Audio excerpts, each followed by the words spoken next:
The following Wicked Turtle Network presentation has strong language and strong content. Viewer discretion is advised. What are you talking about? What up, peeps?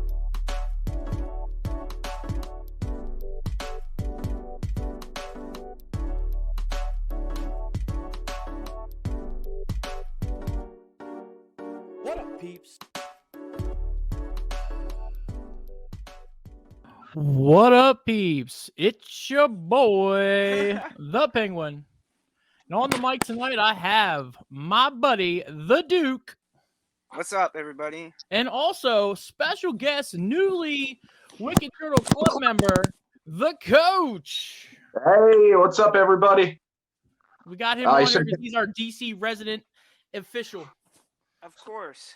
Oh yeah, that's my jam. All things DC Comics. I have a Batman shirt on, but you know. I got the Teddy Fresh one today. I got my Batman shirt, but I'm not the right size for it right now.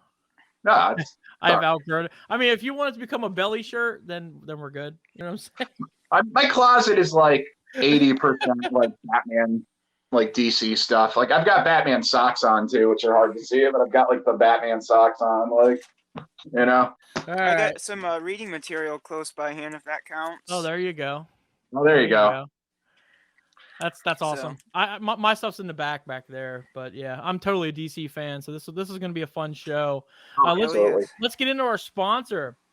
Wicked Turtle has joined the #Rebellion, RAZE Rebellion, and with RAZE Energy Drinks. RAZE Energy Drinks gives you fresh, which stands for focus, recovery, energy, stamina, and hydration, giving you no crash.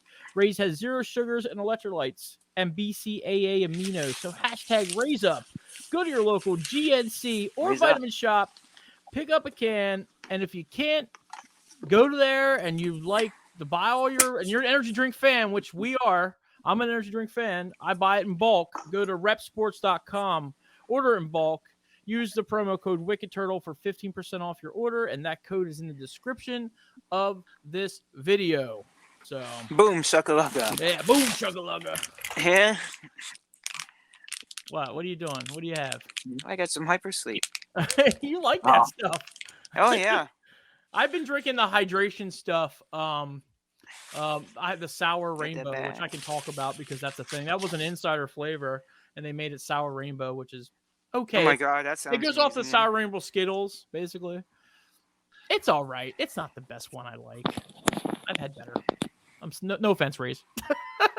I still like the bubble gum, man. Come out with that bubble gum, man. You know that's. Yeah, they should probably if they did. Great bubble gum is the best. Great bubble gum and. As he drinks a bang. That is the enemy of the podcast. Enemy of the. We're drinking a bang. Enemy of the show. So I do want to welcome the coach to the show. We've been trying to do the show for a while. We're trying to keep him in, trying to get him in here. So yes, it's been integrate him into our. The struggle's been real, but it's okay. We got him in here, which is awesome.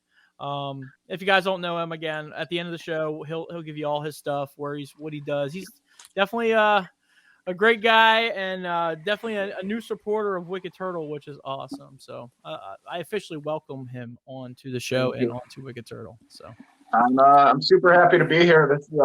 It's a lot of fun. We've been having a lot of fun over on the dive. So. And now we're going to talk about something different than just wrestling. Yep. Yes, sir. I mean, the one thing that I do like wrestling, but my favorite thing is comic books, particularly DC. So I'm very excited to do this. So yeah. So without further ado, let's actually I know, guys, you guys are listening to us about our lives and stuff for time appearances. We're gonna skip all that for this show. And again, I want to tell everybody also this is also the finale. So, but let's we're gonna pick back up in May, the first week of May, because we got the what is it, the Darkness or Madness? Are you really telling me we're gonna skip Morbius? Yeah, we'll talk about that whenever it comes out later. Yeah, when I can watch it illegally, then we'll talk about it. Yeah, there you go. Yeah. When I can actually download that sucker, then we'll talk about it. When I can put it on a streaming site or something, then we'll talk about it. yeah, let's skip it, you know. And I mean, Sonic. I watched Sonic 2 yesterday, and I'm like, okay, yeah, we should talk about it. It's kind of cool, but that'll come out to Paramount Plus eventually, and I'm sure. We'll tackle that one. But Batman is a movie in itself we have to talk about. So yeah. And there's going to be some drip off that gets covered on Monday Madness. So because I want to cover the Uncharted movie, I want to go out and see that. So yeah. But let's get into Batman. Let's get into Coach. Go ahead. You start us off. What did you think? Absolutely, Batman? Coach. Oh, I mean, I loved it. What a fantastic yeah, dude. Film. I don't even know. I mean, I saw it opening weekend. I went Sunday on its opening weekend. I saw it in IMAX, which I would say if you get a chance to see the Batman while it's still in theaters, go see it in IMAX because it's an experience, especially just the sound system alone for some of the things in it. Just the way that Batman would come on the screen when then the score was really good too. Like, the score was takes great. It back to like the Danny Elfman like Batman where he was an imposing threat to come on the screen. The white stripe stuff was awesome. Yeah, that's my thing. This was a return to form for Batman. It's been an interesting, the last few years as far as the character goes. There's been a lot of good stuff. There's been one or two things that weren't the best. This was a film that had a lot of pressure on it because it had people that didn't want to like this film because it wasn't the Batman that they wanted. Right. And people who weren't sure how to take this film due to like Robert Pattinson being involved, the look and the tone and the aesthetic of it. Over the Twilight movies, absolutely. Yeah. But I mean, overall, as far as a Batman film goes, I wouldn't say this was the best Batman film ever, because it's very hard to top The Dark Knight. But this was definitely a great Batman film. I highly recommend it. There's a lot, like we'll get into it in a bit. There's a lot in this movie that I really liked. Yeah. Go ahead, I think Duke. This was a return to form for Batman, like, yeah, in my opinion, because we've been used to seeing Batman versus Superman. Okay, he's facing Superman. That's not normally in his wheelhouse. We've been used to seeing Batfleck, or being on. I love Batfleck. I get me started on Batfleck. Well, but we're used to seeing him team up with the Justice League and take on these outer world threats. But now it's a return to form for Batman to focus on his cast of villains and people. I have a question here to ask the coach too. You think this might be a year one version of Batman? A year one? No, I mean, do I think it takes a step? Like, do I think it takes elements from the year one comic by Frank Miller? Absolutely. I do. This is, I mean, in the movie, I believe it's stated that this is his second year, but like this movie itself, it's interesting because it's not one particular adaptation of Batman. It pulls elements from Batman Year One by Frank Miller. It pulls elements from Batman Ego by Darwin Cook. It pulls elements from Batman Zero Year by Scott Snyder, and elements from Batman The Long Halloween by Jeff Loeb, along with some kind of different new takes on things. So it kind of pulls a little bit from everywhere. There actually was, it's funny, there is a Batman Year Two comic book, and this movie actually pulls nothing from that comic at all. It's completely wow. Batman Year Two is an interesting book because it's one of the few times where you'll actually see Batman use a handgun. It's a weird, interesting book. I don't recommend it, but it is what it is. Okay, I get. Yeah, I was wondering where that came. I remember there was a certain one where he used a handgun. Yeah, I was weird when Batfleck used like a shotgun. I was like, wait, what? Yeah. No. Yeah. All right. Here's the thing. I loved Batman versus Superman. However, I do recognize why it's divisive, and I understand why people do not like that film and don't like that interpretation of Batman. I just didn't like not my favorite scene in any Batman film when he's like, Martha, why'd you say that name? Why'd you say that name? And I'm like, this is how we're gonna end this fight? Like, really?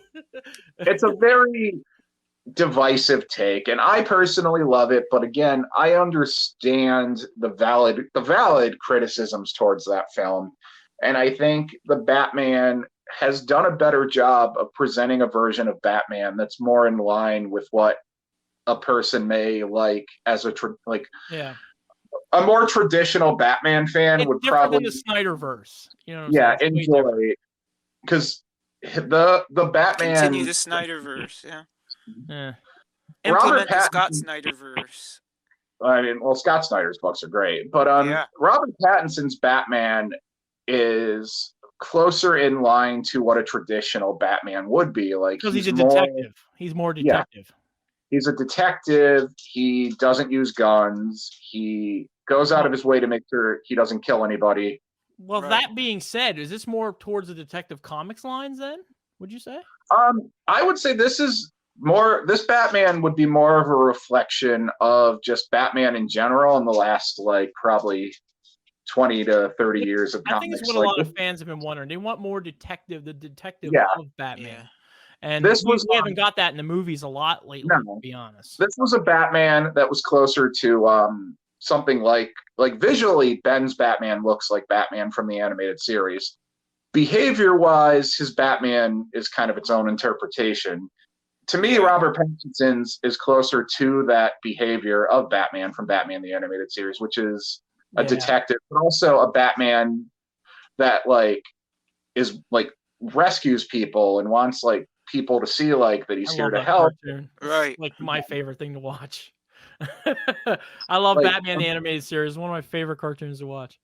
A Batman that has heart, which is something that doesn't always happen in these movies, is that Batman that has a warmth and a heart to him, because there's always a focus on going very dark, very serious, and the Batman does do those elements, but the film isn't defined by those elements. And I think you kind of see the progression of this Batman where he realizes I can't just be the dark, brooding, mythical kind of Batman. I need to be there for Gotham City to see me. I need these people to I'm here to rescue them. To me, and I'm jumping way ahead here, but my favorite scene in this movie is when Batman, when he cuts the wire and falls into the water, which electrocutes himself, but he's going because his main priority is rescuing people, which this is crazy, but I checked into this. Batman does not do a ton of rescuing in any of the other Batman movies. So this is the first Batman movie where not only is he a detective, but he's actually rescuing people. He's being a superhero. So those kind of scenes definitely resonated with me. My only gripe about this movie, and it's a minor one, is that you probably could have shaved 20 minutes out of this movie, and it would have. I think I'm piggybacking off of your scene. Actually, it was funny because I was bringing that scene up. What I liked about that scene that you're talking about in particular is actually went back to a couple of Batman movies. The one with every time I do this show, I'm always blanking. What's the one that we had with we had three Batmans? It was the Dark Knight series. Where he's he has to be what Gotham needs. And I like that. I think that's a great thing here, especially talking about that scene, because Batman has always been what Gotham needs. They need that Dark Knight. They need that savior, but he also can be whatever he needs to be. You know what I'm saying? So I kind of like that. I kind of like that in that scene. That's what brought me kind of thinking about that line there. I agree with you with the length. I mean, I'm going to show my age. I'm 40, and I probably went to the bathroom 3 times. It was horrible. I didn't go to the bathroom, but I loved it so much, and I was engrossed. And I mean, there was no way. I was like, it moved. It does move, but there are a few things that maybe could have been. I went during love scenes, during the mushy stuff. I was like, all right, now's a good time to run the bathroom real quick. I mean, it does flow really well, and I mean, it did. I mean, I appreciate that they let Matt Reeves tell the story. Yeah.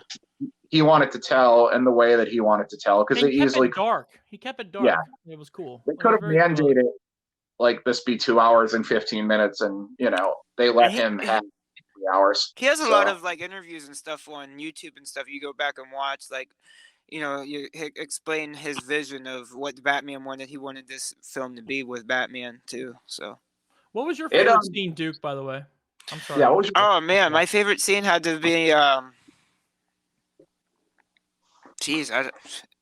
probably the first scene where he comes out as Batman. Oh, that subway train train platform scene. Yeah, That's where we get the unintentional Titans cameo, because one of those thugs was played by the actor who plays Tim Drake. Tim Drake, yeah. That's crazy. Yeah. Yeah, a little bit of a unintentional reference there. It's like a not intentional Easter egg, because he was actually cast in the Batman before Titans, but it was a fun little. So another hot topic that people talk about, especially when they're talking about this movie, is Batmobile. What's y'all's takes on the Batmobile? Like, me personally, I liked it.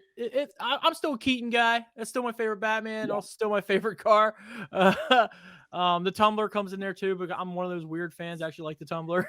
But this one here is up there. I think this one here might have surpassed the Tumbler, to be honest, because it's just cool. It's cool looking. I loved it. It's probably better than a tank mobile. Like, it's a controversial take, but I like Batman to have a Batmobile that's like an actual car. That's just my preference. That's part of why. I mean, Michael Keaton's was like kind of elongated, but it's still, at the end of the day, like it was a car. Like, I'm not huge on. There's still no movie that went Shields. Like, that's cool. I can do that with my Tesla right now, but you know what I'm saying? Like, there's still no movie that go Shields. Like, that's so cool. I've never been big on the tanks, and the reason being, to me, like, Batman, like, the idea is that Batman doesn't have powers. Batman needs to get to point A to point B, but also, like, to not, like, damage everything. Yeah. If Batman's like burrowing down the city in a tank, like, it's, like. Yeah. Are we talking about the video game, or are we talking about the Tumbler itself? Because that's the Tumbler, the Batman versus Superman Batmobile, and Batman Arkham City. The Batman versus Superman Batmobile wasn't Arkham that bad. It was okay. It was a little bit slimmer than I thought it would be, but like you said, you're talking about the Justice League Batmobile. That one too. Where they put the Batman versus Superman put a tank thing on there. Was kind of a tank. He rips a truck in half, and along with. I mean, that was the other thing. So and again, his Batmobile was too OP. You know what I'm saying? I love Batman versus Superman, but like compare the Batmobile chases in the Batman and the Batman versus Superman one, and it's crazy because like the Batman one was the best chase. I thought. I think the Batman. He does that entire chase, and he doesn't kill anybody. He doesn't do like a ton of like major like there's damage, but like Batman versus Superman. I think he kills every single person in that Batmobile chase. He does. Either intentionally or unintentionally. I mean, he drives a car through somebody. He just like smashes the shit out of everybody. It's insane. The Tumbler was like that too. It was like can anything stop this freaking thing except for a missile? You know, like. The best vehicle in the Dark Knight films was the motorcycle, especially because it had those wheels that like turned when he would do the like. The bat cycle was dope. Like that was actually. I can see what Pattinson. The worst one was in. The worst one was in. I think it was George Clooney or was it George Clooney? That was a horrible bat cycle. A horrible Batmobile. You know, but I guess there was a book that came out that for this that showed like that this version of Batman is like a gearhead, like he works on his own car. That's why the Batmobile is like this. Yeah, there was a comic that came out like a prequel to this, right? Didn't it? There's a prequel novel. I did not read it yet. I have it on my Fire tablet. I haven't had a chance to read it. I've heard it's pretty good. Yeah. It gets into the Riddler's background a little bit, and it's something you have to read after seeing the movie because even though it's a prequel, it does it spoils the Riddler reveal. Yeah. So this is a good segue actually. What did you guys think of the villains in here? And I say villains because we've seen a couple in there. So like I said, a lot. They actually really broadcast a bunch of villains in this. So. Like I said from my beginning, like it's a return to form for Batman is like his classic villains, and like maybe like potentially show some villains that Batman has that weren't necessarily shown in big media like movies and stuff like that, like live action. I love the Penguin for me. So this movie, live action on the silver screen, that is. But, it did a good job of like working in with Batman. There's what is known as the Big Four, and the Big Four are Penguin, Joker, Riddler, and Catwoman. This movie did a good job of actually trying to weave them in. It was something that it's weird because another thing that this movie did a really good job of like working in strange references to, and kind of whether intentional or unintentional, was referencing Batman 66. With Batman 66, the Big Four were those villains. Batman's cowl had stitching in it, very similar to Batman 66. The car was a souped-up car, similar to Batman 66. And the Shakespeare statue that he used to use to enter the Batcave was in Bruce Wayne's study in this movie. So I forgot about that. The serial killer take on the Riddler was very different. I liked it. I liked it. It's a great way to because I guess that's what Dano has been known to play is like that kind of character. So it was kind of like in his wheelhouse. So well, to be honest, there are Riddler characters that we have is basically the Adam West Riddler. We basically have, which was Jim good Carrey. by the way. We Jim Carrey, which was great, funny and comical. But to this, to be honest, I'm probably going to call this my best rendition of the Riddler. To be honest, it was definitely. It was my favorite. It was a great way. The Riddler's a tough character because it is. Depending on the version of Batman, you kind of have to work the Riddler around that. So, like, could a more comic book accurate Riddler in a film? Yeah, but not this film. A version closer to the comic book would probably work more akin. Everything of this reminded me of the Arkham series, of the game series. The way like everything is like a little bit more darker in tone, like they kind of like the cartoonish aspect of Wayne, but more like the serious. Like if Riddler was a person in actual real life, like we'd bring him to life out in our real world. This is how he'd be. He'd be like I'm gonna go kill people, and It reminded me. It's kind of a step up from the Dark Knight, where the Dark Knight was very grounded, and the Batman was grounded, but also had a little bit of the fantastical in it. Like exactly. So, you gotta, that's another thing. There with the double-edged sword, you gotta like balance that carefully, like the cartoony comic and the realness. Yeah, I thought it was cool. They also had Falcone in this. I thought that was kind of cool. Yeah, I thought it was cool to focus on the Falcones, the Maronis. It was the actor played in the Transformers M7, the M7 actor. Oh my god, yeah. They worked in the Catwoman being his daughter. That is from the comics. It's not something that was ever made canon. I believe it might have come up in The Long Halloween. If not, it came up in Dark Victory, which was the sequel to The Long Halloween, and they're kind of their own. You're talking about Catwoman being his daughter? Yeah. That's actually like something that has basis. Like I said, it either was in The Long Halloween or Dark Victory. I haven't read them in a while, or it was in something else. But I know Jeff Loeb was the one who kind of established that a little bit. It's not something that was ever canonized, but it was something that is like pulled from the comics. The same with Martha Wayne being in Arkham and kind of being involved with that was pulled from one particular story, which I'm blanking on. And I believe the Telltale games, if anyone's ever played them, has touched on that a little bit too. I do need to go back to them because that was an interesting aspect of like, well, Batman's family wasn't always, you know what I mean? Yeah. I mean, controversial take here. We'll see how you guys think. What do you guys think in terms of the Waynes? Like, do you prefer the Waynes being squeaky clean and then being killed, or do you prefer like the Waynes having a little bit of dirt, on their history? Like, it kind of makes it. Yeah, it kind of makes it. I mean, I kind of like the aspect where they have some kind of dirt on them to where, they weren't just some kind of random couple that was just gunned down, like just because it always made me feel like, okay, this guy that robbed Martha and Martha that robbed him after they went to the movie theater. They didn't know that like this was like the most the richest couple in Gotham. They didn't know that. I'd find that hard to believe. Like, Yeah. I mean, these are the celebutants of Gotham, and you're gonna rob them at gunpoint. You don't know who they are. They had to have had something to, sorry about that. Yeah, they had to have had, I mean, that makes sense that they would have had some kind of involvement. I don't know. For me, I think I like how the Batman, this movie here actually modernized the Waynes, which I like that.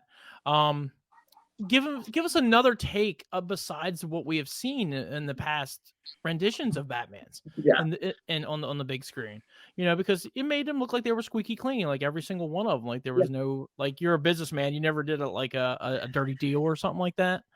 I think, so this is kind of cool how they did that. Like I really, that was my twist there. Where I was like, oh, wait a second, the Wayne family was always like you said, squeaky clean. Like they were, good mom, good father, all that good stuff, And I mean, Joker, the film Joker, the Joaquin Phoenix film, touched a little bit on trying to show a Thomas Wayne that wasn't quite like squeaky clean, and and that, like, the Waynes were killed by like somebody that was a fanatic for the Joker. But to me, what's interesting with some of the choices they made is there's a lot of interpretation, because like you can look at what Thomas Wayne did as being like, like a crime. Like Thomas like hired a person to, threaten this reporter, and it kind of led to the chain of events that ended up with their murder. But at the same time too, Thomas was trying to protect his family and protect Martha. So there's that, like, yes, what he did was wrong, but at the same time too, like, it was based in, at least in his mind, like trying to protect my family, like make sure things like are okay. So like, there's kind of like a little bit of like, it's an interesting way to take it. I think, like, obviously a controversial take. I know that the car and the Waynes have been the two things that I've kind of seen people split down the middle on, where some people either love the car, hate the car, and love the idea. I'm okay with it. Not being perfect, but it's not my favorite, but yeah, I dig it. Like, it sounds badass. So yeah, to me, and it even did have some things like the big jet. Yeah, the big jet on the back, which was kind of cool. Yeah. And nostalgia hit there a little bit. I thought that was kind of cool. I think that my favorite Batmobile has to be the old Tim Burton. You know what I mean? Keaton's my favorite. Yeah. I think everyone likes that one. Yeah. Yeah. It's nothing against any of the other ones, but that's. I'm one of the weird ones that do like the Tumbler, just because it's just OP and just like wrecks everything. I like the Tumbler for that universe, but I wouldn't like the Tumbler outside of that universe. Yeah.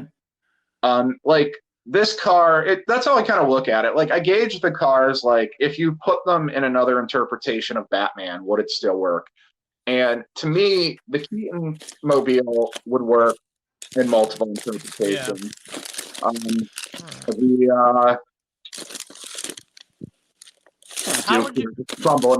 in the mic. So yeah, no, he's crunching over there. What are you crunching? Sorry, I had the. I'm not gonna edit this, by the way. You're gonna keep the crunch in there. I had the Batmobile. There we go. He's getting out one of his toys. You got some toys? There we go. In case you didn't know, you got a match. I mean, I would assume. Look at this. The match. I have that. I would assume if you're listening to this that you probably know what that car looks like, because if not, we spoiled the shit out of this movie. Yes. So Steven totally showed us the car, which is cool. Cool. If you're listening to this and haven't seen the Batman yet, and you're this far in, congratulations, we've spoiled the entire movie. Yeah, the whole movie's spoiled. We've hit all the big plot points. No. How about you give us a score, Coach, for here now? Let's try to wrap this up. Score? You know what? Out of 10. Out of 10? And you can do 0.5s if you want to. Yeah, I would do a 9.5 out of 10 for this one. It's almost perfect.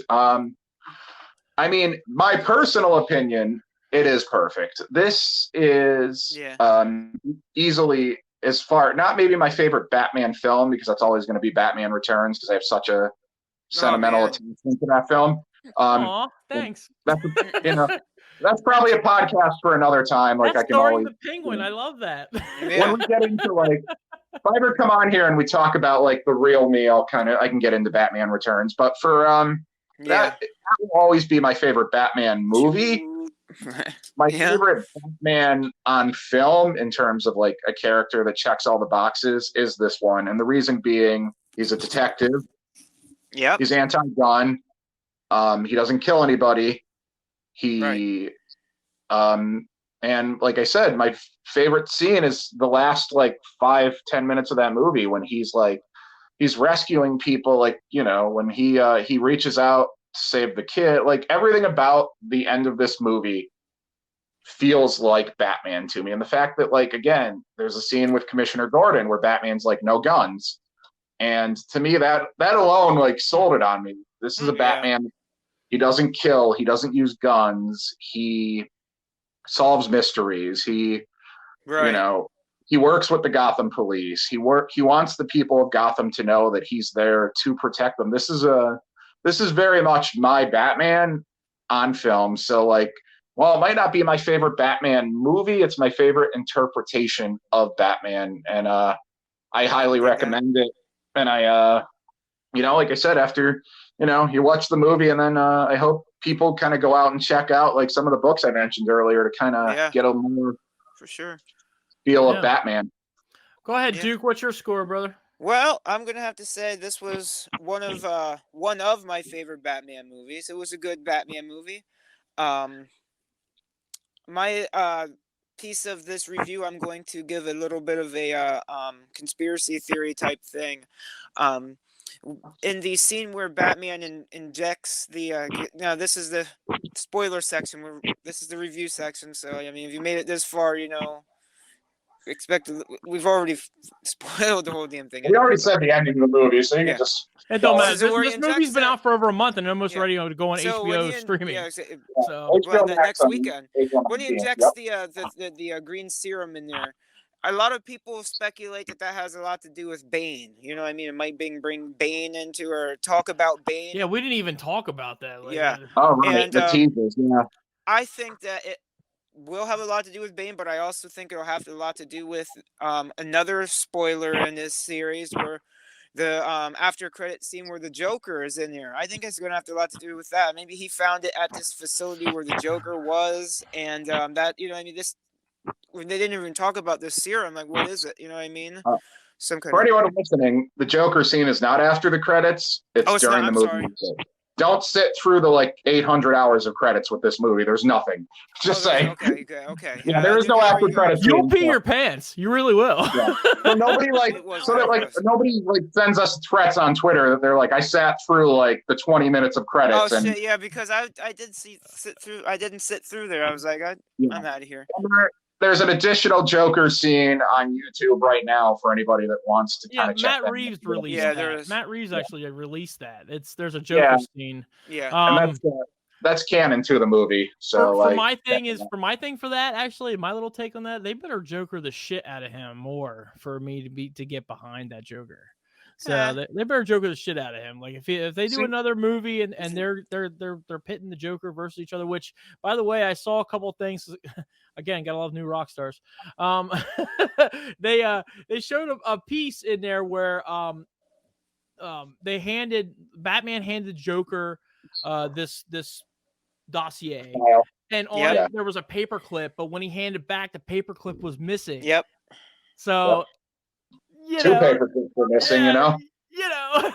So, but they better Joker the shit out of him. That's all I have to say, man. I like this version of the Joker. I know not everyone will, but it's closer to. There was a great book. Here you go. Called Joker by Brian Azzarello and Lee. Oh, I can't remember his last name, and I apologize. He's a great artist. And this version of the Joker is very much like close to that, which is kind of. I refer to him as hamburger meat Joker because he looks like hamburger meat.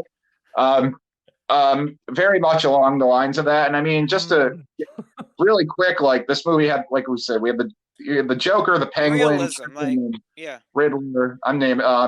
We had a tease whether that was Venom that Batman used or just adrenaline. It's up for interpretation, but it could be a tease for Bane. We had a potential tease for Hush in this movie with the reporter that was killed having the last name Elliot, and then the screen just saying Hush on it. So there was a couple teases in here for future stuff. Whether those things will play out in the sequel or the third movie or the Arkham TV show coming to HBO Max or the Penguin TV show coming to HBO Max. But you know, a lot of teases, a lot of interesting stuff that kind of came is from headed to Bloodhaven. It's funny you said HBO Max, because from what I understand, and again, we're filming this way after this has been released. They did actually show. I have seen a teaser for HBO Max commercial with the Batman actually teased on there. So, and there's been multiple reports saying that this will be on the 19th. April 19th. Yeah, so, that's been confirmed. I believe the Jason Kilar, who, well, as of yesterday, no longer, but the CEO of HBO Max did confirm that. Unless that changes, I'm pretty sure that is still the plan. So, and I believe if you head on HBO Max, it's in the coming soon section is the Batman. So it doesn't have a date. That being said, let me give you my review.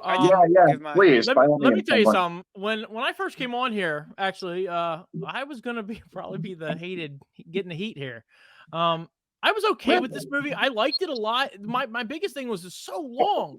I'm like 3 hours for a movie. Granted, I could sit through the Justice League, and I was like, okay, I'm cool with that. But they had it in different sections. They streamed it, and I could pause it. Like I said, I had to get up multiple times to go to the bathroom. Positive notes for me was I did like the villains. I did like the Batman. My favorite Batman is still, like you guys were saying, your favorite Batman. It's still the Dark Knight series. I like the Dark Knight series. I always like the movies. I love the comic books. And I get it. This one's really good because of the detective work, and that's what got me excited about this. And hearing you guys rant about this and talk about this actually has changed my score before I came on here. So I'm going to actually go to I'm actually going to do a 9.0. I think this is definitely a get out and watch it. I was looking more toward an 8 to an 8.5 just because of length. Some more lovey-dovey scenes, and I'm like, you don't need to have these in here. That could have cut the short a little bit, but I get it with the whole love interest with the Catwoman and all that good stuff. But yeah, I'm gonna do 9.0 on this, and I just say go. I mean, when it comes to HBO Max, again, HBO Max sponsor us. That's our ongoing show. Sponsor us, yes. Sponsor us so we can give out codes. That's what the Duke really wants. He really wants to give out people free codes.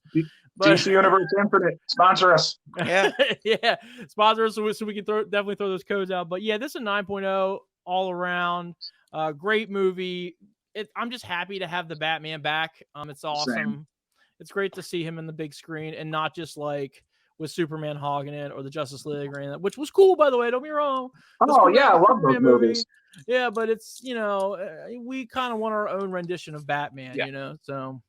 I mean, what's great with the multiverse is that, I mean, everything counts. So if you're a Snyderverse I'm excited to see Flashpoint now. So, I'm excited to see that. That's a story for another time. I'm excited for that one. That's next on our list.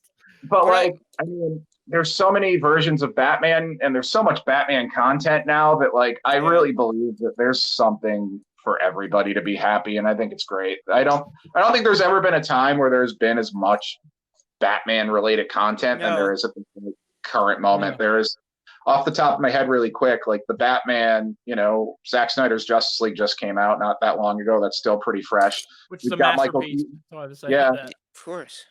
Michael Keaton coming back in The Flash, and then Batgirl. We've got Titans, Batwoman, Young Justice, which just had a new season drop on Gotham Knights. Yeah. Gotham Knights is coming up. We've got sick. The game and the show. We've got Suicide Squad. Like, there's so much like game and show. Yeah. Yeah, Batman stuff. It's just DC's they're just killing it right now. And I think that's what I said with the Kilo, and the Kilo I used to co-host with me. We need DC to step up. Like, Marvel does a good job of laying the blueprint down. Yeah. Follow that. And you will get the fans that you need. Since the post-release of the original Justice League, the 2017 one, I think DC has stepped it up, because pretty much everything after Justice League. I like the Wonder Woman. They were some of my favorite movies. Justice League, like Zack Snyder's Justice League. Since the Whedon cut of Justice League, which was a mess, I still like, but it's a mess. Yeah. We've had Aquaman, which is awesome, Shazam, which is awesome. We've had Wonder Woman 84, Birds of Prey, the CW, the Arrowverse stuff, Titans, Doom Patrol, Peacemaker, Suicide Squad, Joker, the Batman. We've got the Flash coming, Super Pets, Black Adam, Shazam 2, Blue Beetle, Batgirl, Wonder Twins. I can keep going, but it's right now DC is in a bit of a renaissance, and I think that they're finally finding their groove, and I'm super happy. Yeah, absolutely. All right, well, I want to thank the coach for coming on. I really appreciate you coming on and giving us your 2 cents. Let's do promotions right now. I do give this movie a 9, by the way. We didn't ask your score. I'm sorry, Duke. Did you say that? Nope. Oh, my bad. Sorry, Duke. Speak up, my boy. I think overall our consensus is thumbs up, and thumbs up, and just watch it. Just watch it, and then comment in this video that you watched it. That's what I want to see. And 9.0 for the Duke. Good job, Duke. Yeah. Yep. We'll definitely do a bigger, longer deep dive into some more DC stuff in the future. Oh, yeah. Especially when that Flashpoint comes out, we got a deep dive. I want to talk about like Titans and Batwoman, and I kind of want to just get into like an Arrowverse dive too to get prepped for like. It seems like that Instagram show that you and the Duke want to do, right? Yeah. No. Oh yeah, there's a lot. But plug wise, you can follow me on Instagram, Facebook, and Twitter at the Sean Calvin on all of those things. And you can see me live. It'll be in the description, everybody. It'll be in the description. May 14th at the Electric City Showdown from High Tension Wrestling. That is there we go. Sponsored by Wicked Turtle Network. Yep. That's the next big thing. Also follow Backbreakers Entertainment on Twitter and Instagram at Backbreakers Entertainment. I run those social media, and I've got some stuff I'm working on for Backbreakers right now that I can't talk about. That'll be in the description too. And anyone else who's got a podcast about like DC Comics out there, like, hit all of us up. We'd love to come on and talk about it. So, for sure. Anything for you, Duke? Are you? We got a nice little sponsorship in my friend Cece's comic book magazine. She's got a fashion magazine that's called Every Avenue. We got a big feature page on there, and it's a digital piece, and we'll have that down in the description. And she's also going to have another one called Downloading Updates, which I'll be doing some reviews on very soon. I actually reviewed the Batman on there myself, so as well as a few other ones with Deep Water or with Ben Affleck. I'm crying. That was an interesting movie. Our Duke is growing up. Yeah, I'm crying. I read those reviews. Those were great, by the way, Duke. Thank you. I haven't seen them yet. You should have sent them to me, bro. I should send them to you. I'll probably send them to you after this. You sent me a little preview, and it's good. It's good shit. It really is, dude. I see how it is. I'm on the bottom of the totem pole for the Duke now. I didn't know if you liked the. I was like, I don't know how to read. Kind of like that. I don't know how to read. No, I just thought you didn't like the Batman. So please be nice to the Penguin. It's not his fault he don't can't like the read. Batman, so I'm not gonna bother. We're all wrestling fans. There's a 50% chance we don't know how to read. That's it. I'm a heel to the end. I see a grudge match coming on. For the Duke's love, Coach versus the Penguin. No, guys. Like the other guys, said, we are definitely officially sponsoring the show on May 14th. The Electric City Showdown from High Tension Wrestling. If you guys here on Wicked Turtle already know who the man is for that. High Tension Wrestling is the Kilowatt and the Maestro. Yes, sir. We are officially sponsors of them. It's going to be shown on IWTV. You can get those tickets at hightenctionhtw.com. And if you don't feel like just typing that on, you can actually go on to our link tree, which is my next promotion, which is in the description of this video. And you can go straight there. We'll take you straight to where you need to go. Boom. You click it. Boom. Get the tickets. Come see us. Boom. We'll have stickers for you. Coach said he's going to be wearing one of those awesome Wicked Turtle Club shirts that I have. Absolutely. So be on the lookout for that. All I said is, follow everything Wicked. That's all I have to say. Everything Wicked Turtle. That's right. And watch out for that awesome Duke's Dive WrestleMania episode too coming out this week too. Can't wait. We all were It's on gonna it, be good. which was fun. It was another fun one for us. So, Super fun shit. all right, guys and gals, it's your boy the Penguin, It's the Duke. and, Raff. and that's what's up. Thank you for tuning in to Wicked Turtle Network exclusive. Follow us on all social media, and also click the link tree in the description of this video. I also would like to take the time right now and welcome us as a brand new ambassador to RAZE energy drinks. Wicked Turtle has joined the hashtag RAZE Rebellion with RAZE energy drinks. RAZE energy drinks gives you fresh, which stands for focus, recovery, energy, stamina, and hydration, with giving you no crash. RAZE has 0 sugar with electrolytes and BCAA aminos.